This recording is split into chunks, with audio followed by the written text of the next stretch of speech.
User in your channel started recording. Welcome to the iRacers Lounge. I'm your host, Mike Ellis. iRacers Lounge is a podcast for the iRacer where we talk all things iRacing in a casual setting. Joining me are the usual characters, Michael Morley, Tony Groves, William Gibson. Hey guys. Hello. Hey, how's it going? Good evening. Well, let's jump right into it. NASCAR iRacing Series was Michigan for the last 7 days or so there. Wednesday fixed. Man, I am just on a bad streak. I don't know what my deal is. I looked at my stats. I don't have any NIS wins this year. And I've never lost so much iRating in my life. I've gone from 3,500 down to about 2,700, and that's a lot. And this week was part of that. So P32 on Wednesday fixed. I spun off on turn 2 by myself, nosed it right into the inside wall, 3 minutes optional, ran around a few laps, a few more laps, and then it started smoking, which was kind of different. It was like all of a sudden it was fine, and it started smoking, and then I pitted. It was still running when I pitted, and then 31 minutes damage. Yeah, that's too bad, Mike. I was actually looking at your stats last night, and I was kind of feeling bad with those drops, with that big little arch you have right now. Yeah, there's something to it. I just got to get my finger on it. You know, is it just racing luck? Is it me? Is it my equipment? Is it my, what is it? Well, for the most part, in the last couple of weeks since I've been around, it's definitely bad luck for the most part. Definitely. Oh yeah. Well, this wreck was my fault. I mean, I spun off. And this was before they made an adjustment via hotfix, I think the next day. So I remember fixed Mike being super, super loose, I think, especially at the beginning. Yeah, so on their first update, I honestly really liked it loose, but a lot of people didn't, and it's just what it is, right? Like, it was super loose, and I guess I can't really skip ahead to Thursday on the new update. Well, let's talk about Chris's race. He ran that with me, or he was in a different split. He ran top 10 most of the race, actually. P6 for the one lap shootout. He was in a good spot, but the front row had 50 lap tires. They had stayed out, and so they wrecked him and most of the leaders, and so he ended up P15. Yeah, it's too bad for Chris. He's been driving pretty good lately. He's been running through some bad luck lately. All right, and then Mike, you led the way that night, Wednesday Open. You got top 5. Tell us about your race. Wednesday Open? Yeah, Wednesday Open. That was it was a pretty good race. Like, I'm not gonna lie, it was a good car, good setup. Great track. I love Michigan. I don't know. I love it. I love how you can just power off the corners. But there really isn't that much to say about Wednesday's Open race. It was a P5, right? So I guess that's good. I mean, that's great. Tony, you also had a top 10, and they fly the Canadian colors there at Michigan, I believe.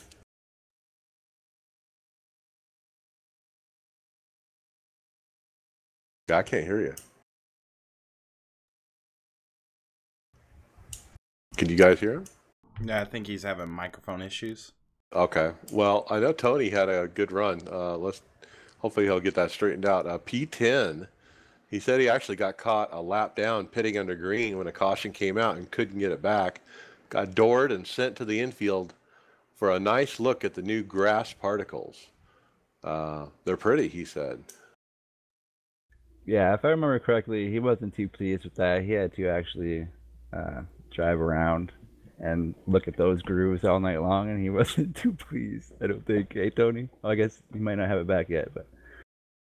Well, Michigan's a perfect track for that, to see those, tracks through the grass every time you go down the front stretch, because you're kind of up on the banking, and you can look down at the grass right there, and it's very noticeable. Yeah, it's beautiful. They did a great job. Right. And so, anyway... let's talk about my race, Wednesday Open, P34. Ooh, another bad result. I mean, it doesn't get worse than that. I got caught up in a wreck on the start of the race, okay? 15 minutes damage, went out 1/4 of a lap, and the engine blew after getting my 15 minutes fixed. And so what happened was on the initial start, I think it was like 3 rows in front of me. The guy on the outside spun his tires. He went to the inside. The guy behind him ran him over, and it was on. And I just got caught up in it, and there's nothing I could do, you know. It was horrible. That was probably the worst I've ever finished, you know, where I can't even get to turn 1, you know. It was bad. Yeah, I kind of felt bad for that race. I remember being on TeamSpeak and you hearing it, and you weren't too happy about it. Yeah. You know, and, you know, it's my plan for the evening, too. It's my day off. This is what I'm going to do for the next 2.5 hours. And when you get wrecked out, you know, in the first 15 seconds of the race, it's horrible feeling. Chris, he ran that night. He got a P15. He said he made a few rookie mistakes, lost some spots dodging other people's mistakes, but a good race for the most part. Thursday Open, Mike, you led the way again, P4. Yeah, I hate to be the one that's getting all the good results all the time. Okay, so yeah, this race. Well, if Flowers was here, he would have the good result, right? Yeah, it'd be a good little competition. Yeah, this race was definitely a lot of fun. I started 6th place and ended up getting pushed back a little bit. I believe I wasn't quite on the setup I wanted to yet. We were still practicing the other one, so I had a long run car, and actually, unfortunately, I don't think Greg has been mentioned yet, so I'll jump on the rest of the story after Greg's. Yeah, so Greg, he got a P30, wrecked out early by someone who kept bouncing off of the turn 2 wall. Yeah, that's sorry, experience. Mike. You got to see that. You got to see him doing that. And you're like, okay, he's going to do it again. I need to make sure that I have an escape route, you know. Yeah, unfortunately, it was Greg's first race all week, and he didn't really have the practice going into it. But he had a great car as well. We were both pushing, and he was actually the only caution of that race, and I kind of feel bad because he loves racing long distance races, and it was quite early, so I believe it was like lap, I want to say 30s, that the accident happened, and the rest of it was all green. But I go back to my little race there, and I ended up getting, after the wreck, I fell back to 6th, and then I ended up pushing all the way back into 4th by the time the end of the race after the caution. So it was pretty good. You were going forward, and you were talking like, I think if you had more laps, you could probably get there, huh? I was 1 lap shy of catching 3rd place. Yeah, and then maybe even beyond that. That's what I meant. Yeah. Oh, yeah. Within probably 10 laps, I could have probably been in striking distance within 2nd, and maybe 15, 20 definitely would have been striking distance for 1st. Well, I tell you what, I ran and top split, and I always love it when I get in the top split because that's the goal, isn't it? Is a race with the best, and that's the best, you know, in that particular event. And so a lot of good racers in there with big I ratings, okay? And so I stayed out on a late caution, okay, trying to sneak some spots, you know. I was P7. The guy in 4th, now he spun out. He took out the whole field, including me. And I'm not saying, I don't think anybody made it through that, you know. And so everyone, you know, had to get their car turned around and get back going. And it's just wherever they slotted you in was where you finished, because it was a, you know, checker after that.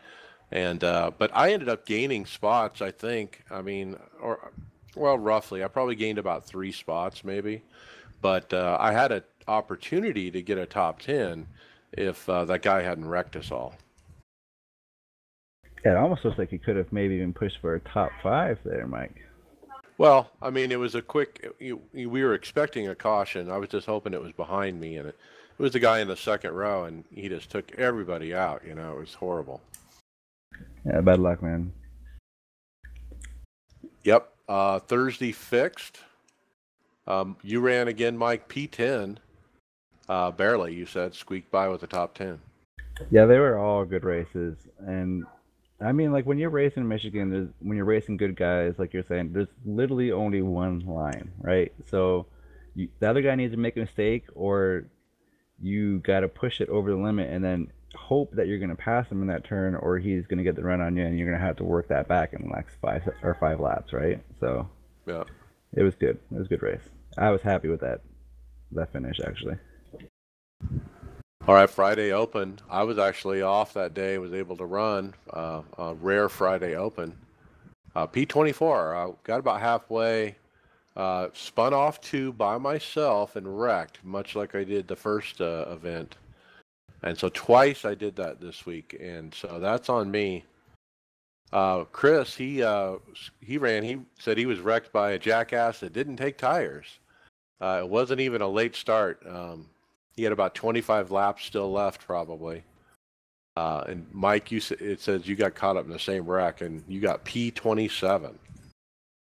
Yeah, see, I kind of feel bad about this one because Chris and I had really good cars and we are pushing really hard on the restart. And like Chris said, what happened was we were going around 1 and 2, and the guy that didn't take tires was actually first and second. First place pretty much got out of the way, like you're kind of supposed to, right? If you're looking for a caution. The other guy, the second placeman, got hung up on the outside coming off of turn 2. And what happened was he was getting loose coming off of turn 2, so he was going super slow. And I mean, like, it was almost impossible to stop this guy. But anyways, we were catching up to this guy, and Chris kind of had a slot to go in the middle of him and another guy on the inside, and I didn't know he was directly like right beside me, kind of thing. My spotter didn't call it. I put a joke in here saying "bad Phil" because actually Phil, our teammate, his spotter voice is actually on one of the apps we use. It's actually really cool. And but anyways, I saw Chris's nice green bright car and eventually turned it back in the line, and we nudged a bit, which was fine. He was still going. He had his run. But what I had to do now is had to brake in time for this car that was going like 25 miles per hour slower than us, and I didn't quite get the stop. I stopped enough so that it didn't cause us damage, but I hit his back left corner and it put him into Chris. And yeah, that was it. Big pile up. Yeah, so bad finishes for both you guys for that.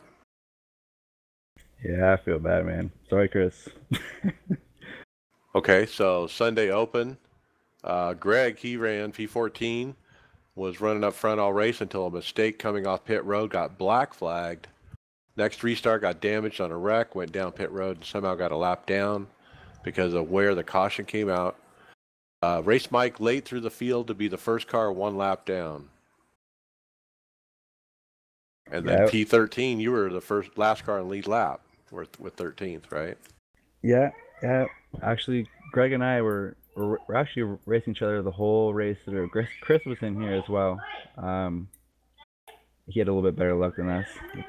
But Greg and I, we went with a different setup this time. We were practicing the setup for a while, and kind of give a small shout out to, if you don't mind, to Mr. Hammer. We ran his setup that night, and it was great. Loved it. It was by far the fastest car on the track, and Greg and I, it was a big. I think it was about 58 laps for the first restart. Before the first caution, I should say, and we had a green flag stops. Greg and I chose lap 40, and I believe the leaders went in first and second went in about laps 30. So we're gaining on them after the time that they gained, and we're doing the numbers, and we probably would have had about half a lap ahead of them by the end of the race if it went all green. But yeah, ended up having some issues, and Actually, what happened was another guy that didn't go into the tires, and he ended up going slow off the restart. I checked up. Same time Greg had his black flag, and same time I believe Chris had a little bit of issues. And what happened was he slid up to the top. There was a guy that was pushing behind me because I backed up on the top side, and they got into each other. I got black flagged before the finish line. So, Yikes. Yeah, Chris had a P7. That was his best for the week. Hook you guys up with the setup, and you fail. Hey, John, how you doing? Yeah, it was pretty epic.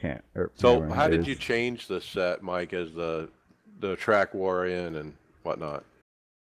Actually, in all honesty, I made that baby even looser as the race went on, and she hooked. Like, I was testing it, and this is literally the first setup I was able to wear out the back tires more, the back rear, or the right rear more than the front rear. That's how much I was power sliding off. Like, I loved it. I love that setup in a huge way. And so you made it looser as the race went on. Okay. Yeah. Well, that setup is 100% all you, right? You gotta thread that pedal the whole way through, and if you, I don't know, you get more power out of it if you just thread it a little bit more, right? So you're always on the edge of that car. I don't know. It just looser was better. You really have to be up on the wheel this week is kind of the feeling I got. And if you just slip just a little, you're done. Tony, that's what happened to you. Are you back with us? Yeah, I think I'm working now. Yeah, there you are. Beautiful. Yeah, so I guess I kind of followed your lead on your Monday or the first race that you had there, the Wednesday fixed race, and yeah, I just uh one little just not paying attention, whatever the case was, and I just nicked the wall coming out of two, and sent me sideways, and I just couldn't recover, put me into the wall, and blew it up. Yeah, telling them how much you love your track there as well the rest of the race. Well, yeah, that was on my Wednesday. That one was I put a little bit more finesse in that one. I did lose a couple of spots spinning through the grass, but I stayed away from the walls and I was able to get back on track safely and continue on. This one, not so much. Yep. All right, let's jump into the final race, Sunday fixed. Tony, P10. Not a bad race. You said played it safe. Yeah, I mean, really nothing more than that. I got humbled earlier in the day in the open race, so I said, forget it. I'm just gonna drive this thing for the first little bit, and then I'll start racing near the end, and it worked out in my favor. That's cool. Greg, he finished P7. He said he had a top 5 car all race. Him and Mike got stuck behind a guy that was way too aggressive and cost you a lot of time. And then, Mike, you got a P28 out of that. Yeah, it was another race. Greg and I were also battling and running through the pack, and it was an amazing race. And I mean, I have a lot written here about this race. I can really go into it, but the gist of it is, like Greg said, we had a guy that was he was super aggressive, and he was the type of guy that you could see his car going around the corner. He was barely keeping hold of it, not because the car was fast, but because his tires were too hot, right? Like, there's a big difference, and he was slowing us down. Like I said before, there's a one-line track, and slowing us down. Eventually, he lost control of the car, saved it before the wall after coming off turn 2. I was warned he was coming back onto the track, but I looked over and he was coming really fast to the outside of the track. Like, I mean, like scary fast, right? Like almost lose control when he turns back. And what happened was I made a judgment call of either braking and letting him spin out, or what I did was I thought I might be able to stay ahead of him. The issue with that is I was able to, but he was going so fast he ran me all the way up the track, and you can see in my back left corner that he was literally right there, and I had to go. I literally went all the way into the wall, and he didn't hit me, but I mean, if I came down, he would have spun me off into Greg, and that's not exactly what teammates want to do to each other. So I ended up putting it back into the wall and waited till he came by, and then I put myself down instead. There's also a video out, I believe, of it somewhere. Yeah, I also put a video out of my race. A bad result. It's so bad I didn't even look into what the finish was. I mean, it's probably P35. But I was going down the backstretch. I was on the inside of a guy. I was a little bit ahead of him. I was minding my lane. I gave him plenty of room. If you watch the marks on the pavement, which are perpendicular to the wall, I didn't budge an inch from going straight down that back straight. I mean, I was going straight. And this guy just veers right into me. He just runs right into me. It noses me into the wall. I get flipped over and run over and hit again, and I'm done. And wow. Don't forget they didn't even give you a caution for that. Like, yeah, no caution. Yeah, insult to injury. Yeah, that was brutal. And I've seen the replay of that, and that's nasty. Like, he should have definitely been going straight. I don't know what he was doing. The next day, the guy did send me a private message through the forums, saying, "Hey, I'm sorry. I know it doesn't mean anything, but I'm still sorry." He said he was paying attention. He was watching me, and he somehow just drove into me. And I think, John, you've said that before. When people are wrecking, don't look at the car wrecking, right? Because you'll drive into them.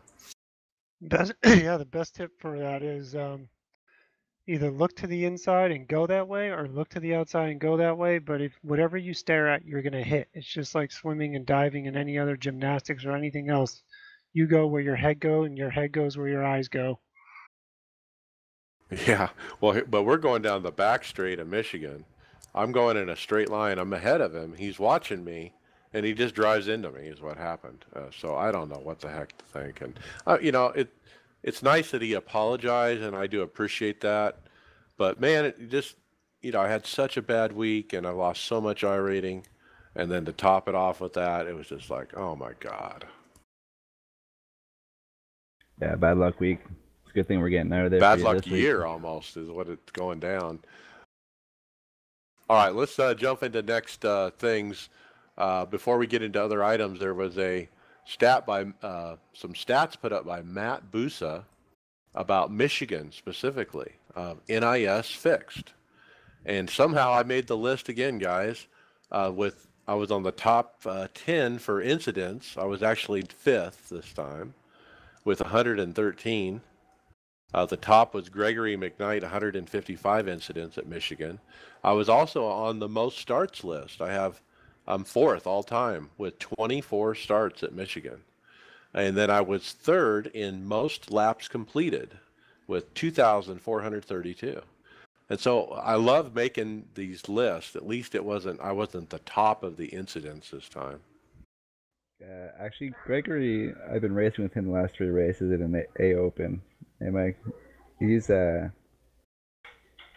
caused a lot of accidents in those races. I think he's actually got the most incident points in my division, actually. Well, and I think, we got to call out, obviously, the most wins at Michigan. Lester Dietz with 5 and Gary Powell with 5. Good job, guys. Yeah, that's pretty sweet. All right, let's talk official racing. Mike, you embraced week 13, especially the 13th week of Mazda Cup. Tell us all about it. Well, I was getting hassled by David Flowers about my iRating. It was a 500. I mean, he had every right to hassle me about that iRating.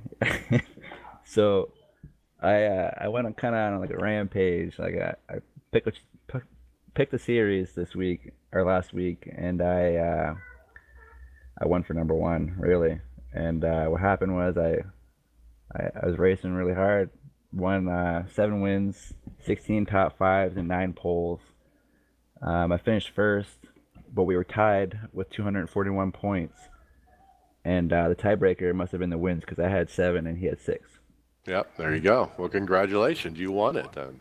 Thank you. And just want to say as well, I went from 500 to 1750 I rating, and just in that 1 week because of that.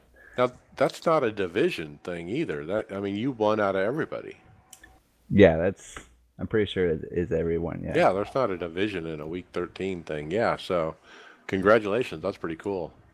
Thanks. I wish I got something for it though. Not even like a congratulations. Just, Well, you got a man. shout out on the podcast. The other fun thing we did week 13 was the new free car, the Radical. And you and I ran it with Phil, teammate Phil Linden. And I didn't do very well. I ended up wrecking and leaving early, but you guys finished off the race. I mean, it's a fun car. It feels a little weird because it feels like you're sitting in the right side instead of the left, or even the center. Yeah, that car was a blast. Like going from that Mazda car to that Radical. Oh my gosh! I don't even know how to explain that. Right? It's like putting a Hayabusa engine on a go-kart. Right? Like that's crazy. Not quite the same thing. I know. I'm sorry, but. Oh, it is like a giant go-kart because you really can throw it around, right? You really muscle it. Yeah, you're not going to win anything in that car if you're not feeling like you're going out of control. And I mean, like, you're not even out of control either. It's going so fast. It's just, I don't know. You guys are just gonna have to try it. Yeah, it's tough, but it's fun, and I had kind of fun with it. It was a good little race. All right, let's jump into the next topic. NASCAR Peak. Ryan Luza moves Ray Alfalla to win at Michigan. It was a late race battle, and there was contact made. Ended up putting Alfalla into the fence. It was about 7 laps to go. What did you guys think when you saw the video? I didn't see the race, but I did see the follow-up videos of the incident and whatnot and the aftermath. And, you know, it just kind of rubs me the wrong way, the way that Ryan Luza made that move, because he's just one of those guys that, you know, if you're faster, go around. You know, I'm running this line, go around me. Well, he's not one of those guys. He's one of those guys that will come up to you and go through you. And that's exactly what he did. He went right through Ray Alfalla. He got it right up on his bumper. It made him loose. It pushed him up the track. And then to top it off, he didn't give him any room, which ended up putting him into the wall, basically. Well, I'm just going to say one thing. I totally disagree. Totally disagree. But I watched the whole race. I knew what was unfolding. I saw it happening. Actually, Keegan actually took out another guy as well, another leader, because of the same thing. All they're doing is blocking in that race because it's the one line, right? You can't pass in that race. So Luza, like, man, that man was driving the crap out of that car. Like, he was coming around like no tomorrow. And what happened was he went into the pits. He didn't go into the pits, sorry, when everyone else went in, and he fell back. He worked his way all the way up. And I mean, like, he worked his butt off. And when he came up to them, they were not giving him an inch. He had to take it. And I don't think that second nudge was actually meant to hit Alfalla. I don't think he was. He did push him out of the way, which... That's right. There were two kind of incidents there. I mean, the initial, bump him just a little and let him, wash up. And if that was all that happened, I'd be perfectly okay with it. Yeah. But it was the next incident where he just kind of tail hopped him into the fence. Yeah, I don't know if that was purposely done, or maybe it was. I don't know their history, right? But he was coming off there hard, and he might have thought Alfalla might have fallen off enough that he would have been cleared, or he was cleared by a spotter. Who knows, right? But I think it was well justified to push Alfalla out of the way. It sucks with that second hit, like Mike says, but man, what a race for Ryan. And so what happened after the checker, Will? Hey, Will, you want to say that or? We lost Will. Okay. Oh, you guys got me back? There you are. Oh, sorry about that hotkey issue. Yeah, so it was Luzo was on a cooldown lap going down the backstretch, scrubbing speed, just cruising. Everybody was passing him, and Alfala came up and just doored him on his right side and sent him spinning. Yeah, it was interesting contact. I think the on-track incident was kind of Ray was blocking a little bit. Luza probably should have left him a little more room on exit, but I mean they're racing really, really hard. You got 7 laps to go in a peak race, and you know they're both already locked into the playoffs. I think it would have looked better for Luza if he left him a little bit more room. I mean, at this point they're already locked in. There's no need, like they don't have to fight that hard for the win enough to put the guy on the fence. But the contact going into 3 and 4 was justified, but I don't know if Ray just misjudged how hard he was going to bump him, or if he was genuinely upset. He didn't really have a post-race interview. It wasn't a nudge. He gave him a nice little door slam there. Yeah, he did, and sent him spinning. So it makes me wish they would have interviewed Alfala right then and there, kind of like you get out of Cup race. But yeah, it's good hard racing, and that's the excitement the series needs. My favorite part of all that is when they did the highlights and they released the highlights, they left out Afala's hit. Yeah, and Ray did post up a statement on his Facebook page. I'll read a little bit here. He said, "Not a big fan of the move that led to me getting put into the wall, but I was doing some blocking myself. Can't be too mad about it." Yeah, he definitely blocked the crap out of Michael Ryan Lisa. Right. A lot. Well, it's interesting, you know. We Yeah. got a rivalry now. You know, But now does he Keegan owe did him the one? same thing, right? So Yeah. Keegan was doing it, I believe. I can't remember who he took out, but even he got blocked and he took him out. Like it was a dirty race. It was dirty. Okay. So, and what would happen if we put restrictor plates on these cars? And then what would we have? What a mess. Even dirtier. Yeah. Right. It'd be more dirtier. That's my point. All right. Will, what's next? World of Outlaw. Yeah, so we had another race. There was the sprint cars are back after an off week, and Alex Bergeron wins again. So back to back at Lima Land. He held off Austin Settleman. It was a pretty straightforward race, nothing crazy. Couple incidents, nothing worth mentioning. It was surprisingly good after the last Charlotte race, considering they were at the smallest track. So yeah, it was just a really good week. Alex picks up his second one in a row, one in the late models and now one in the sprint cars, and things have kind of settled down there, which is really good. Hopefully they could keep moving in a good direction. Yep. All right. Well, Alex, he is a real deal. He's he's already been in a real race car. I'm sure a team's going to pick him up here soon. Yeah, he held a pro license. I think he still does NIS. I don't think he does the Grand Prix series anymore. And he's been dominant in these dirt cars. So yeah, I think if they're looking to give somebody a shot, he's the guy to go to right now. He's pretty young too.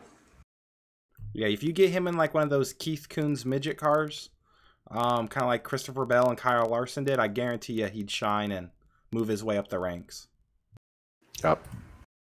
All right, talking about moving up the ranks, big announcement from NASCAR this time. They announced the eNASCAR Ignite Series, and lots of advertising on their website, social media. They put out a big YouTube video on NASCAR YouTube channel and at NASCAR.com. Tons of press trying to get people to understand about this new esports series, which is the 13 to 16-year-olds run the 12-week season in the iRacing Legends car. First race is June 20th at Charlotte Legends Oval. Do they check your ID for these things? Well, yeah, I don't know how they police that, but I'm sure that there's a way that they do somehow. Like a joke, as in the guy who's trying it into it. It seems like a lot of fun, doesn't it? Like, not to mention they're getting a great deal. Well, if I was 13 to 16, I'd be all over this. This is awesome for them. And, it's a NASCAR sanctioned series, basically, just like Peak. Will it lead to anything? Who knows? But it's cool that NASCAR is doing it. Yeah, they that video they posted, I think Logan Clampett mentioned and caught my attention, is they had both iRacing and NASCAR Heat gameplay in that video. So I don't know if they're planning on doing multiple series on like multiple levels or what their goal is, but it's really cool to have the kind of NASCAR branding. I'll tell you exactly why they did that. If you look at the 16-second mark of the 30-second video, you'll see Brad Keselowski's Blue Deuce, and instead of Miller Lite, it literally says Blue Deuce. And so it's the kid-friendly version, remember? I suppose with Trading Paints, we could make a kid-friendly version, too, that not advertise the beer cars. I've always never thought that was an issue. I was a big Sterling Marlin fan growing up, and he drove the Coors car. My dad was a big Rusty fan. He drove the Miller car. I knew what those logos were. I never understood the I know, the but point of making in today's those dumb day and logos. age, NASCAR's trying to push a series on 13 to 16-year-olds. You got to be careful with that. They on Trading Paints, they have a paint that's called, well, not called, but they have the Pornhub paint on there. Like, there you go. I don't think that's pretty good for 13, 16-year-olds. So, what do you think about this? Now, again, this is NASCAR reacting without the RTS, the Race Team Alliance, doing their own thing. They're not working together with the teams. This is separate from what the teams were going to do. I mean, why can't we all work together here? Well, maybe they're using this as kind of like a precursor into something else. I mean, this is gonna, could create great opportunity for the younger drivers, and get them started. But they could also be using this as, well, let's see how this is going to run and see how we can implement it more in the future with possible race teams and going full out with it. Well, I think you're right, Tony. Personally, I think they're looking for something else to spark it, right? And I think this could definitely be it. Could be definitely a start. I think the 13 to 16-year-old market's probably the one they're driving towards the most. I mean, NASCAR's had a giant fall off, and you want to build that next generation of fans. I think that probably plays a big role into it, because it's like NASCAR could go to the teams and say, hey, we did this with this demographic, and look how it took off. If you guys invest in this, these are fans that we're going to grow, that's going to help you attract sponsors and grow your business into the future along with ours. Yeah. And it says on this page, if the kids are not signed up for iRacing, there's a $99 one-year offer for $99. Yeah, they get the cars and all the tracks in that season, I believe, for that $100. That's a good deal. Yeah. That's a beautiful deal. I believe it's the whole subscription too. I think that's. And you get all the NASCAR tracks? I think all the ones the Legends are running at. So I think like Martinsville, and then you get a lot of the short tracks, I think like Langley and stuff like that. Oh, I see. Yeah, it's basically like it's an all-inclusive $99, and this will get you racing this series from start to finish, and you get the year subscription on top of that. Nice. It's a crazy deal. They're throwing around a new word called eNASCAR. What do you think of that? eNASCAR. Well, I think it's perfect. They have to separate them. Definitely can't keep calling them NASCAR and NASCAR, right?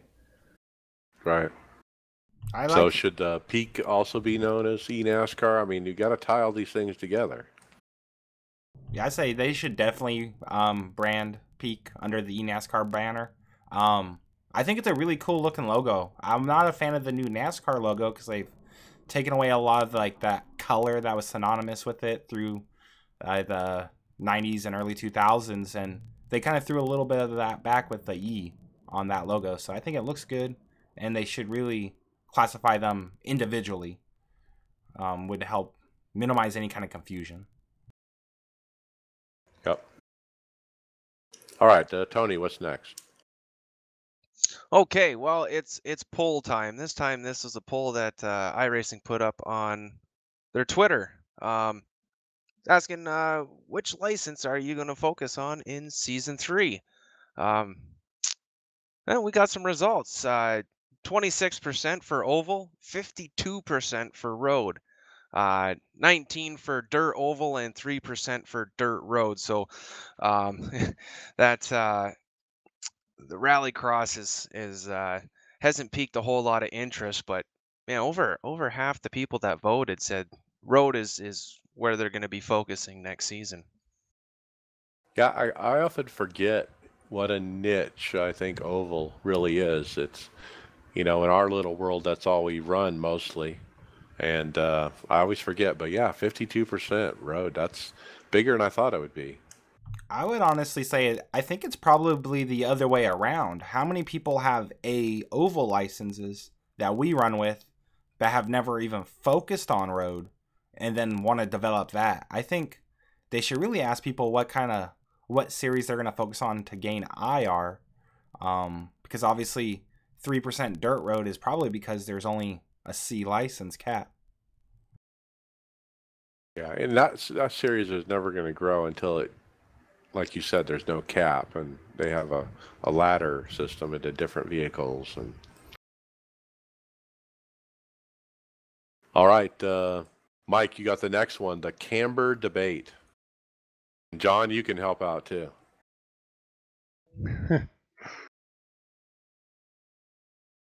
All right, Mike. So this one is about the new suspension geometry, and there's a lot of discussion in the forums about this. After the peak race, some screenshots were put up that kind of called out, how the cars are looking with this new package. We all know that the fix we're waiting for is a new tire model, but we're still waiting for that. So what do you guys think about the way these pictures look? Christian Schallender put up some very high-res pictures of the cars at speed and their attitude compared to how they're stuck to the ground and what angle and whatnot. And you can see a couple different cars here, including Keegan's car. Hammer, tell me what we're looking at here. Well, before I go and say anything, I just want to say that iRacing obviously is working very hard at this. They seem to know that there's some solutions coming with the new tire model, and Eric has put up some really informative posts on the topic. It's unfortunately called the Band-Aid topic, but Eric has made some really good additions to some original posts in here. So I think that one, we should just be appreciative that they're engaging us, and Eric's taken the time to write pretty detailed stuff in here about the intentions and some follow-up posts. And he even goes on to talk about what we've learned from this past week, some of which I talked about last week, which is that essentially the right front down is better, contrary to probably what we saw in peak last Michigan. Having the right front down is fast because you can maintain your camber over there. You have to understand that with the way the cars are set up, the geometry is sort of inverted. So previously, when the nose dropped down, you'd gain camber, and we'd go from 8 static in the garage to 15, 16 at speed. And there's ways, I've done some tutorials on how to check that. I did what we call down a pull down test. And you run the car down to your ride heights that show up in Motec, and it'll show you your camber all flashing red and everything. Well, what's happened is that you can still gain some camber if you if you sort of leave the left side higher by, I don't know, I was looking at 1.5 inches, 2 inches, but Eric came back and basically said 1 inch will get it done. So normally what you see in NASCAR itself is you'll see that the right side of the car is, let's just say, 1 inch higher on the right than it is on the left. So the passenger side is sitting 1 inch higher than the driver's side, right? Well, in iRacing, it's the inverse. And the reason for that is just more or less that there's no limit to the heat in the tire. The real world tire has some limits on the heat that it can handle, and it'll sort of disintegrate. Well, iRacing tire won't do that. They know that. Everybody knows that. So the gig is who can figure out how to get the most camber out of the right front tire, and even at cost to the left front. Now there's some debate, okay?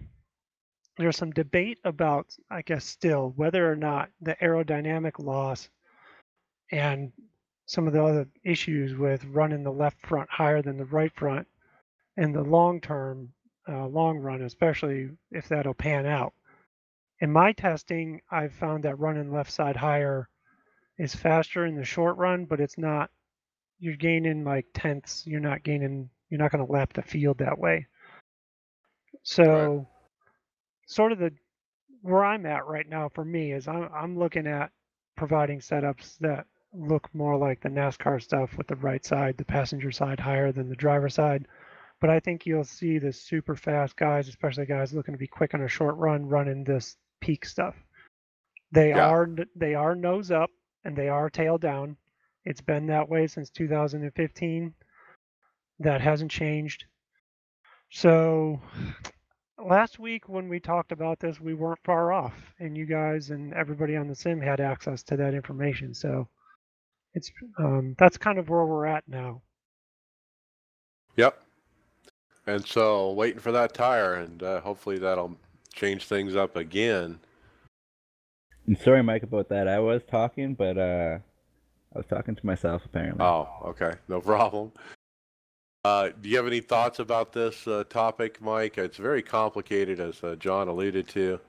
Another guy that's really good with setups, he posts, David Cater, who we've heard from before, he posted up, I'll be happy if contact patch actually means something again.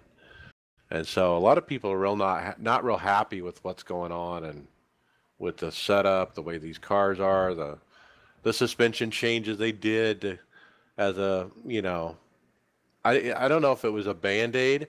It sounded, when Eric posted, it sounded like he was saying, we intended this to go out with the new tire all along, but the new tire wasn't ready, but it still has some advantages, so we put it out anyway, the suspension changes.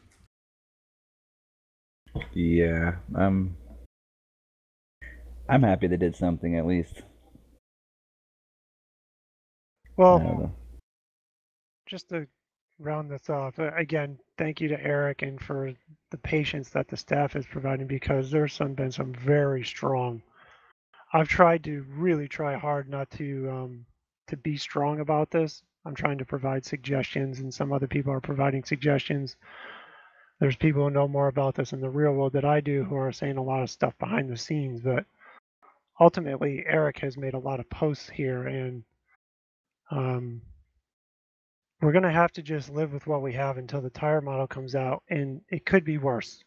We could be tricycling the cars. We could be doing a lot of bad stuff that happened before. So the world isn't ending here, but hopefully we can run these things with the splitter down.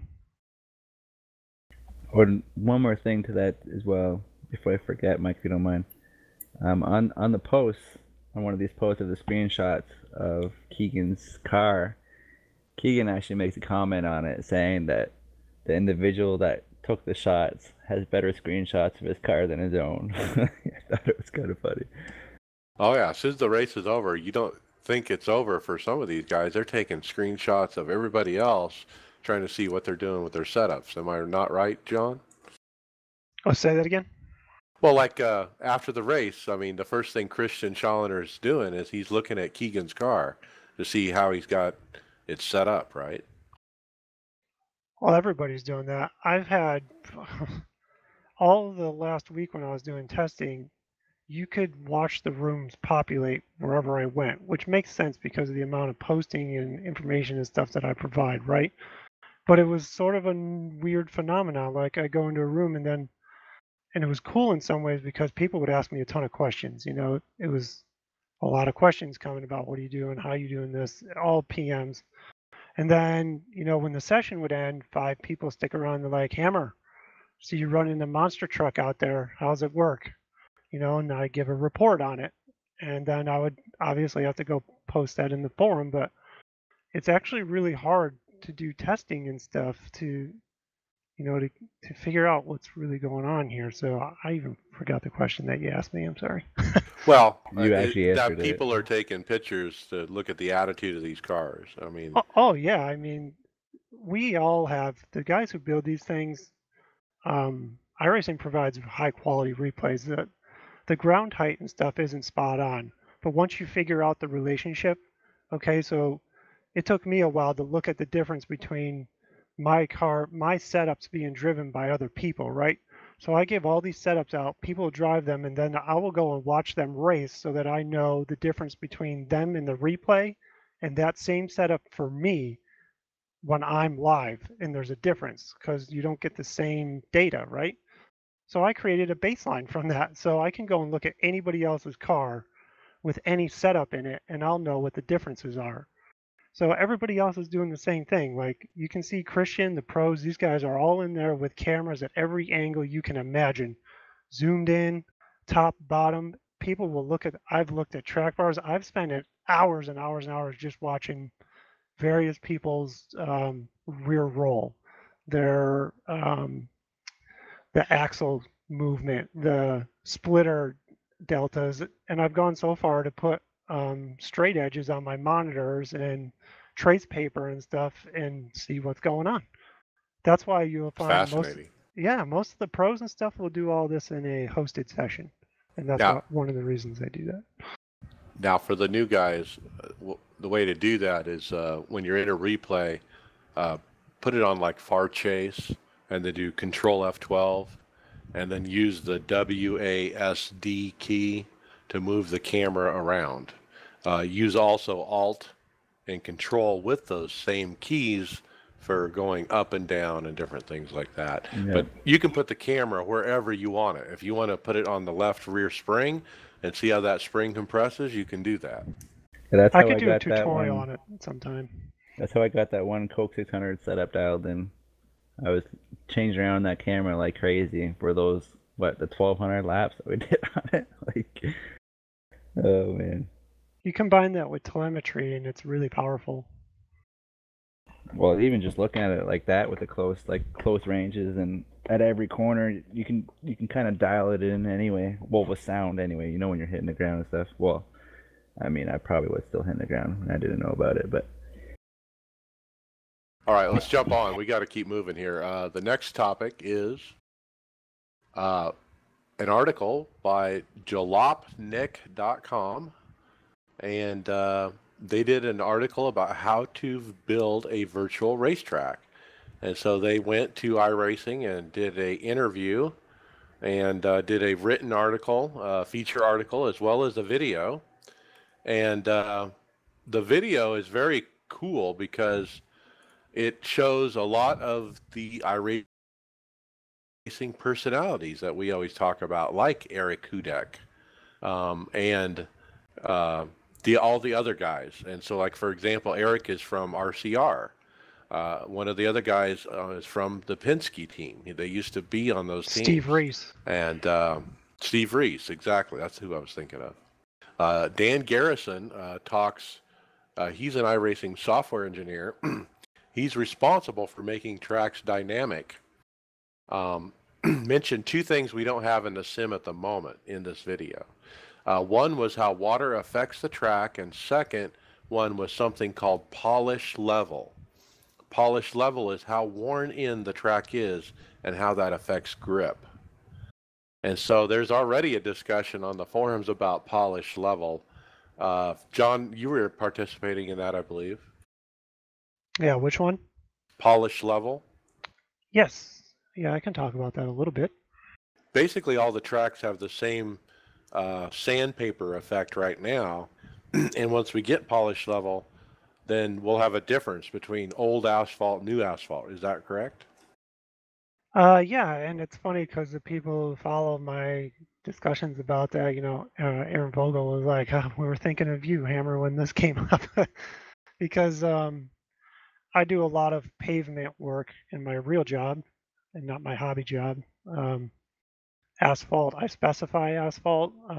I inspect asphalt, not as much as my peers do because they're actual DOT and inspectors and go through training and stuff. But I also specify concrete and all these different aggregates, exposed aggregate, all kinds of concrete, bricks, things you just, because I'm a landscape architect, so civil engineer, I work with civil.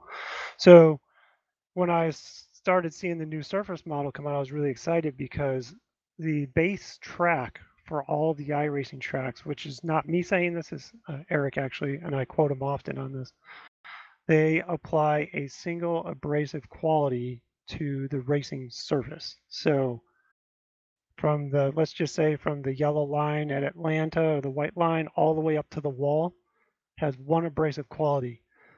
If you know anything about pavement and asphalt, there's a couple of things. Not all asphalt has the same thermal properties, and not all asphalt uses the same aggregate and the same cookie dough mix, right? Some people use more chocolate chips, some people use more sugar. So some of the rocks that are in there, the actual rocks, can be round, they can be angular, and they get polished. So every time a car goes over that, a lot of things happen. The rubber will fill in the actual microscopic voids that are in the asphalt that wear out because of rain. And essentially the outcome is that you get different, actually get different asphalt between the warning groove, the middle groove, and the top groove, so to speak. And that happens in asphalt. Concrete's different. Concrete doesn't wear like that. Concrete takes rubber different. Concrete puts down rubber in long strands. Asphalt can take down rubber in chunks, strands. It can go down like paste. And all of those stuff that they might be doing with this polish should help everything else with the rubber, which is a huge part of the sim, our ability to race in multiple grooves. And I can't speak for iRacing, but just speaking on the technicalities of how the surface works, that should be an outcome if, kind of like dirt where you get the slick spot and then you get the loose material. I think it makes dynamic tracks more dynamic. I mean, we have temperature swing in the track, and now this will add abrasion.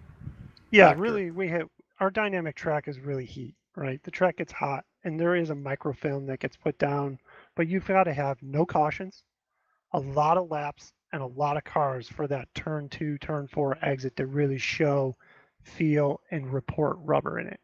So this will change that. I expect. I can't guarantee it. I'm just going off of what I'm reading. Yeah, big announcement that kind of slipped into this video that I don't think anyone has ever talked about, that they were, working on this really. It's a major deal. For me, as a technical person on that kind of stuff, it's a really fundamental part of the surface and the results and how we race. Now, the rest of this video, I mean, if you watch it, you're going to see the actual iRacing tools they use to build these tracks, including where you can see the temperature swings, green to yellow to red, depending how hot it is. They also show the different objects that they have where they can, just work on those and spin around and see a 3D image of it and whatnot. And it's kind of telling. I've actually gotten the opportunity to work with Dan Garrison, and I think because this issue's been resolved, I can talk about it. Hopefully, and I don't get banned. There was a period of time when we were getting DX9 and DX11 running at the same time, and the track temperature would report different for DX9 than it would DX11. So I quietly reported this to iRacing, and through the channel they got me to Dan, and we were doing some back and forth discussions about what was going on. So we sent some replays. I had my entire team send replays over to Dan directly to confirm that there wasn't an actual issue with the track temperature. And because of that correspondence, it was really cool. I got to actually see, he showed some of the, temperatures at different spots on the track and stuff. So it's pretty cool to see this in public, I guess. Yeah, check out this video if you want to take a look at that. I mean, the other thing you'll see is you get to see the faces of these guys, some of these engineers like Steve Reese, and put a face with a name. And at the end of the video, they even bring Scott Speed back, and Scott Speed talking with Steve Reese about how they developed the Volkswagen car and how that development process went and all the different feedback back and forth between the driver and the iRacing development team, and they got the car to be really accurate, and that was also part of the video as well. Very cool video. Jalopnik has tons of readership. In fact, I think it says here 12,000 reads so far. So very cool press for iRacing there. All right, Will, what's next? Will. Man, my hotkey is giving me a hard time. You guys got me okay? Yeah, there it is. Man, sorry about that. I keep clicking onto the web page and it's not activating. Yeah, I'm gonna punch out here quick, guys, before Will jumps on. Wife won Teacher of the Year award here, so I'm gonna go. All right, well, congrats to her. Yeah, Thanks for coming in, John, and telling us about that stuff. Yeah, I appreciate it. Thanks for the time, guys. Hey, good luck, and I'll be talking to you. Okay. Take care. Yeah, so sorry about the hotkeys there and everything. Disconnected from your channel. So there was a patch this morning, Season 3, Patch 1. A couple of things that they included in it is you now fall back to IPv4 automatically if there's issues with IPv6 as far as networking goes. They adjusted some tolerances when you're exiting pit roads, so you should see a few less penalties. New Jumbotron animations. Backfires and gear shifting sounds have been updated for, it looks like, all the stock cars. The Dirt Midget had the left side arm guard removed, which looks really nice. There's been multiple season setup updates, and there was a few balance of power adjustments for the Ferrari GTE and the new Subaru GRC car. All right. I just want to say the backfires, they sound absolutely amazing. When I was testing it at Sonoma today, it's beautiful. Nice. So you're going down in gears, you'll hear it? Yeah, you hear it, but even if you're running like a high gear 2 and you're just letting it kind of wind down with the brakes, it sounds great. Like, there's a big difference actually. All right. Well, that's Season 3, Patch 1. All right, Tony, what's next? Well, I guess there's a LMP1 driver swap bug. It's been reported and confirmed by iRacing that did not get addressed in today's patch. The issue affects the LMP1 cars and is usually triggered by driver swaps. It looks like the setup changes when the second driver takes over the car. Now, when the original driver gets back in, it'll revert back from what I've been reading. But this would totally change those races, I have to imagine. Yeah, so the first driver drives perfectly fine. Second guy gets in, wrecks. Can't drive it at all. Can't even make a turn in it. How come? And so they figured it out. I mean, there's something. I mean, they haven't figured it out to fix it, but they figured out that there's a bug. And they did it by matching up telemetry from both the drivers, and you can see it in the telemetry, apparently.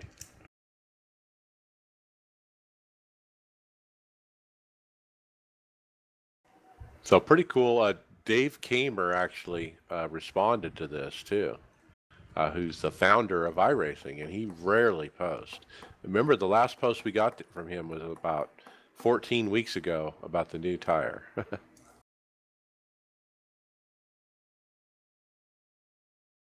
Yeah, I think that LMP one was a big ad for the sim, and I think that's probably why he's on top of it. That was probably not an easy car to get into the sim, and want to make sure things go smooth for these endurance events and stuff of that nature. Yeah, he said a workaround is to make sure everyone on your team has run a test session and loaded the same setup before connecting to the team session. And so I think the problem is driver A loaded the team setup when he entered as a team, and then driver B had some other setup loaded last time, and then when he gets into the car, that setup is loading, not the team setup, is what it sounds like. I'd almost assume it would probably take a hybrid of the two setups because everybody's mentioning when these changes happen, it's like a completely different car. Yeah, something Like weird radical. for sure. All right, Mike, you got the next one. Missing fixed setups. All right, so Brody Hanna asked about missing fixed setups on the forum. Chris Widener responded, just about all the stock cars needed setups this season. Not only the stock cars, but some road cars too. With all the different tracks to fix setup series, it's a large task for our setup builders. We decided to complete the ones that are on the 12-week schedule first. We are working on the rest of the tracks, which is even more than what's done now. I wish I could give you a completion date for the rest of the setups, but I can't right now. As soon as they are done, they will be released as soon as possible. Sorry for any inconvenience. So that's interesting that they have to redo all the setups from the build. I mean, what was it that changed so much that they have to redo all of them? I think they just, when they redid the setup geometry, That was only the stock cars, right? Yeah, but reading back through Eric's post, I think like they really reconfigured all the components, stuff that we don't get to fiddle around with. So I'm almost bet you that's a big chunk of it. As far as the road cars, I'm not too sure there, but yeah. Well, hang out. You'll get a setup eventually. Yep. All right, let's jump into hardware software. I was fooling around on week 13 just going, why is my hard drive so full all the time? I have 500 gigabytes, and how do I fill this up? I don't have anything really but iRacing on this computer. So I started looking around. I did a search on the C drive, and I filtered by files that are super large or something like that. And most of the files that came up were telemetry files in a iRacing folder in my documents, /iRacing, /telemetry. And so guess what I did? I went into that folder and highlighted everything and hit delete. And then I decided to uninstall iTunes as well because I never use iTunes anymore. And with both of those things combined, it removed 183 gigabytes off my 500 gigabyte hard drive. That's impressive. Yep, made a big chunk. I was, basically down to like 40 left, and so I'm glad I figured it out. So I just wanted to mention this because, guys, if you have telemetry turned on, you're just filling up your hard drive if you're not using it. Yeah, I actually just started using mine. I'm starting to use it with the Motec stuff, so unfortunately mine will be filling up, I guess. I probably have to keep an eye on it now. Well, that's the thing. Go back and remove the old ones, as you go. Yeah, definitely. I should do that probably every weekend. They're big files. I mean, the files I had were huge. Yeah, especially if it records. Races. Yeah, if it records the telemetry for the entire race, it's a ton of data. Yep. Now, I'm on that thing where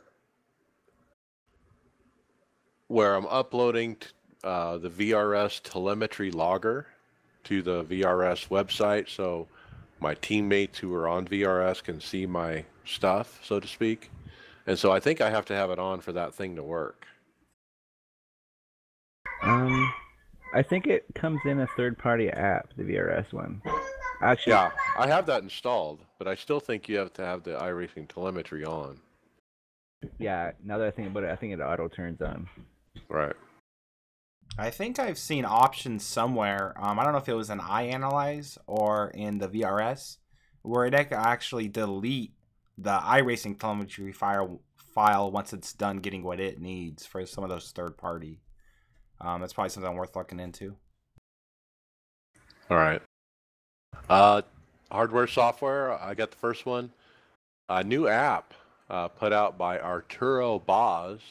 It's on the forums. It's called iRacing Config, all one word. And he's got a website, bitser, bitser.org, /iRacingConfig.shtml. And it's an app that allows you to edit all the iRacing INI files simultaneously using a simple interface to create a single profile that you can edit, copy, and apply to iRacing at any time.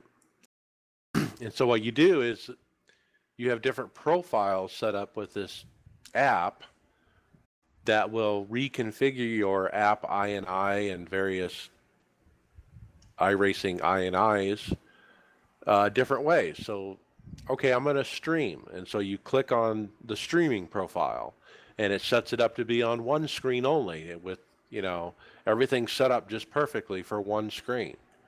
And then you have another profile that's for, I'm going to go VR racing, or I have another one that's for, I'm going to go triple screen racing. And what it does is you run it and changes the INIs so you don't have to go into the sim and change your FOV and change your, you know, 1 to 3 and then close the sim and relaunch it and all that. If you know the settings, you can actually change them in the app INIs, and this little program will give you a quick way to change those files out. It's very cool. Yeah, and I actually downloaded it and opened it up, and it's very easy to read, very clean. You know, they've got it grouped into we'll call it like menus of drop downs. So you know, for graphics, you hit the graphics, hit the little plus sign, it opens up and gives you all the various things under that heading.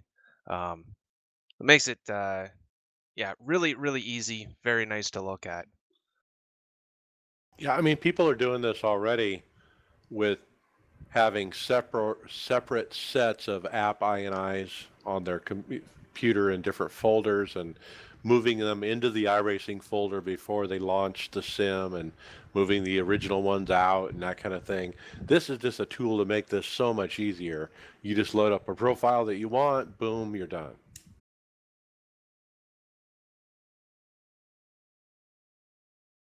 It's not a bad idea, and it might make me rethink doing streaming, because that's why I stopped doing streaming, because I have triples. I had to reconfigure it to be on one screen only, really, to make streaming work right.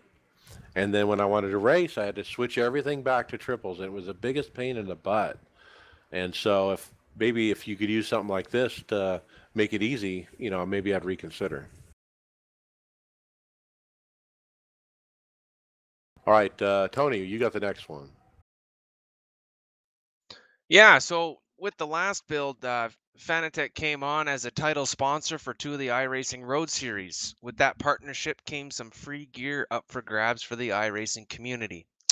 Winners were finally announced. Want to congratulate Andre Pedrera from Club Iberia for winning the Club Sport V2.5 base and wheel, and Jim Hall from Club New York for winning the $50 in iRacing credits. Not a bad deal at all. I mean, those are some pretty sweet prizes, I gotta say. Yeah, a new wheel? Hell yeah. Oh, $50. Yeah. Somebody got a wheel. That's nice, though. Yeah, that's what I mean.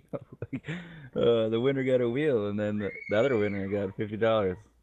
What did he win? What was it? Do you know? Which one? It was a Club Sport V2.5. I think it's the Global Challenge Series, and then there's another one I can't remember. I think the one that used to be called Proto GT that runs the Aston Martin and the Corvette. But yeah, I think you had to run the whole season and use the Fanatec logo as your primary sponsor in iRacing. And then it was just a raffle from there of everybody who did that. Oh, okay. So that's not bad then at all. That's some good luck. Yeah, so I was just looking up here. The $50 iRacing credit was for voting in the poll, so it must have been you know, kind of draw your name type deal. But hey, man, $50 is $50. Well, if it didn't have to raise for it and it was just for that, then that's amazing. Well, I guess even for $50, right? That's what, 3 tracks, almost 4. There you go. All right, Will, what's next? Yeah, we got some information as far as the way frames per second are affected by the new bloom effect. Sean Nash gave some insight about how Bloom affects the FPS. He says Bloom isn't free, so we didn't enable it by default, but it is a near constant cost. It always uses about the same amount every time. So percentage-wise, it is worst case in testing at a small track, less percentage-wise in a very complex scene. So yeah, they disenabled Bloom as far as the graphic settings go by default because it is resource heavy. So bloom is when it's night and you look at a light and you kind of see not just the light, but the light kind of streaming off of it and going each direction. That's bloom. Kind of like when you see the sun come through clouds. Kind of, yeah. That's gonna look amazing. Right, you know, like it beams out kind of thing. Yeah.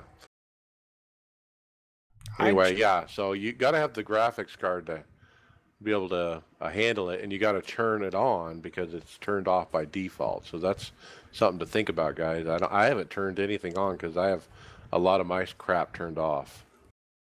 I tried it in VR. I didn't even see the difference or the effect of the light, but I did feel the effect on my FPS, so I just turned it off and left it off. All right. Yeah, and you get a good GPU, right, Will? So I guess if you can't see it, we want it. Yeah, I don't know if the VR is good enough to notice that kind of smaller detail. All right, Mike, you're next. Kyle Larson shows us his new toy. Yeah, Kyle Larson posted a video on Twitter showing off an RC car modeled after his Chili Bowl iRacing midget. You can get this from one RC, I believe it's a Dash, right? Dash, yeah. Yeah, dashracing.com. It looks pretty cool. I mean, this is a tiny little model of a midget. It's got the iRacing colors, and it's a complete remote control. He's got the control, and he's showing how the wheels turn left or right and whatnot. Pretty cool. It looks pretty detailed for sure. Yeah, I did go on that website and try to find it specifically. I didn't see any with the actual iRacing color. They have a black one and a red one. $180. I don't know if that's everything or just the car. That sounds about right, though, for something like that. If it's nicely modeled and works and moves, definitely $180 is probably a good price. Yep. Well, if you want an iRacing midget, there you go. I don't know if you guys saw it. iRacing actually tweeted back to him a picture of one of those midgets driving around the office. They're at iRacing headquarters saying, "Do you guys want to race?" Oh, I see that now. That'd be pretty epic. Showing it in action. All right. Well, yeah, you can see it running around. It's pretty quick, too. All right, let's jump into final topic. Another spotting by Rubens Barrichello in iRacing. Put on Reddit by one of the iRacers over on Reddit.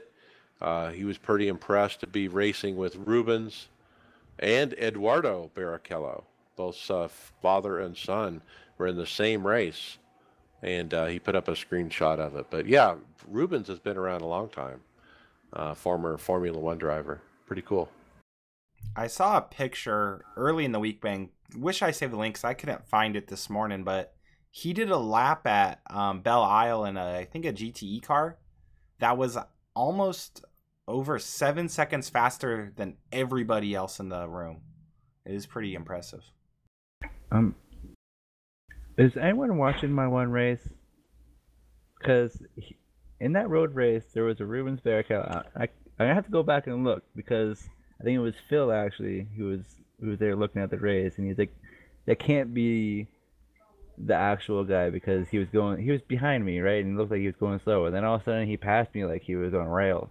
So yeah, I got to check him. that out. Now, lots of times he lets his family run under his name as well. This particular screenshot from this Reddit user shows both his account and his son's account are active in the same room.